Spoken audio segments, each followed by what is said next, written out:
Presiden Joko Widodo nampaknya akan menambah daftar tambang yang dilarang ekspor setelah bauksit dan tembaga. Kini Jokowi berencana untuk melarang ekspor emas. Seperti yang dikatakan sebelumnya, dalam pertemuan industri jasa keuangan di Jakarta, Presiden Jokowi menyebutkan akan melanjutkan pelarangan ekspor tambang emas. Kemudian nanti lari ke bauksit, timah, dan tembaga, kemudian lari ke emas, lari ke gas alam dan minyak, ungkap Jokowi, Senin 6 Februari 2023. Padahal, bila dibandingkan dengan produksi emas di Indonesia, terhitung sedikit emas yang dijadikan sebagai devisa negara. Ketua Umum Perhimpunan Ahli Pertambangan Indonesia, Rizal Kasli membeberkan, produksi emas di Indonesia mencapai 70.000 ton per tahun. Hasil produksi tersebut justru banyak diekspor ke mancanegara terutama Hong Kong juga India. Produksi emas Indonesia berkisar antara 60.000 hingga 70.000 ton per tahun dan sebagian besar diekspor ke mancanegara terutama Hong Kong, India dan negara lain. Penggunaannya sebagian besar adalah untuk perhiasan, simpanan dan cadangan emas atau devisa di bank sentral, bebernya.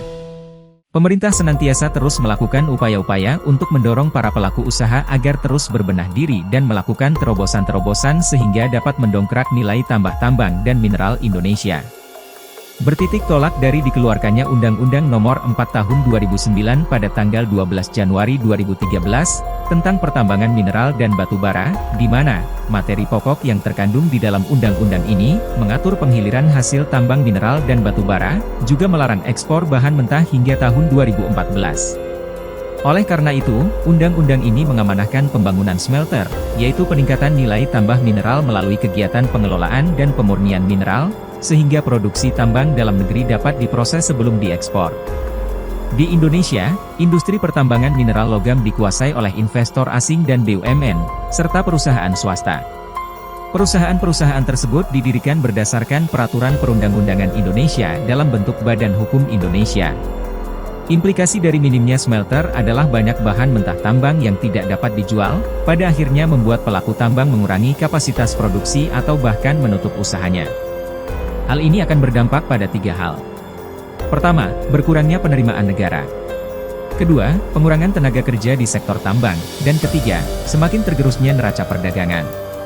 Pertama, pendapatan pemerintah dari sektor pertambangan dapat berupa penerimaan pajak, PPh, penerimaan bukan pajak, royalti tambang, dan deaden, sewa lahan.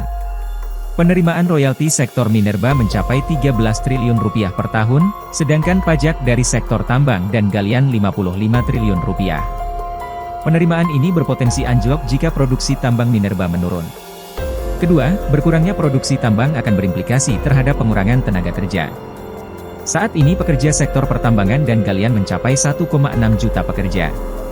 Angka tersebut meningkat dibandingkan Januari 2009 yang hanya 1,1 juta, atau ada peningkatan 40%.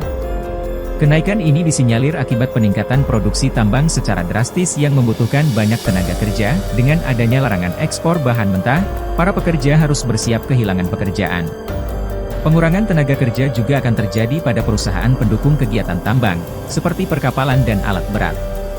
Ketiga, sektor pertambangan non-migas, termasuk minerba, menyumbang 16,28% ekspor nasional. Apabila ekspor bahan mentah menurun akibat larangan ekspor, neraca perdagangan akan kian defisit. Hal ini akan berdampak terhadap kian lemahnya nilai tukar rupiah yang mendongkrak biaya impor. Beberapa pelaku usaha pertambangan juga memperkirakan bahwa proyek smelter ini akan selesai pada tahun 2017. Potensi penerimaan negara dari sektor pertambangan yang hilang diperkirakan mencapai 7 sampai dengan 8 miliar dolar Amerika, dan sekitar 30.000 orang akan kehilangan pekerjaan.